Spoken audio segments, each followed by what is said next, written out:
Hey, this is Bernie Burns, and I'm going to be covering one of the things we have to work around in Halo 3. And this particular problem is something we call the bump. And what is the bump? Well, no one can be told what the bump is. They have to see... Okay, that's the bump right there.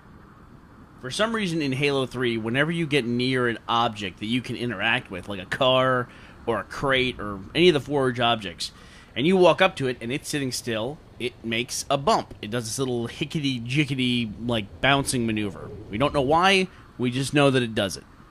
And, you know, you'd never notice it in the game because you're running by everything and shooting and throwing grenades, but it's kind of hard for us when we're setting up a shot and a guy comes walking in and all the crates all of a sudden in the scene all go dagoosh, you know, right next to the guy. In this particular scene, this is one from, I think, episode 10 from Reconstruction, where Griff walks up to the meta.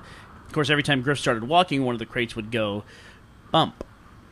So we got to find a way around this. One of the ways that we worked with initially, this is my preferred method, if I don't have a lot of people or I don't have a moving shot, is I just shoot the shot like normal, capture the bump, you know, it's just part of the shot, and then what I do is I will go back and take a still frame from earlier in the shot when the crate was sitting still, and then I just superimpose that over the, you know, half of the frame where it is. Now, no one can cross in front of it, no one can go behind it. Like, I even had to move Simmons out here in this shot in order to get the right kind of plate to do that.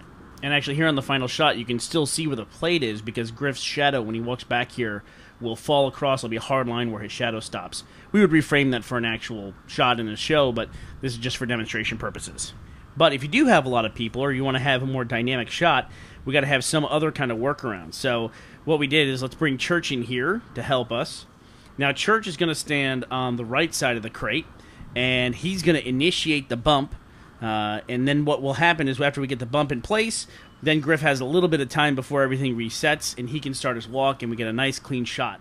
Okay, so let's try it. We're going to have Church move around here, doing his little dance. There's the bump, and then Griff starts walking, and there we go. We got a nice clean shot. We found a way to get around something that's part of the game that nobody really cares about, but that has a big effect on machinima.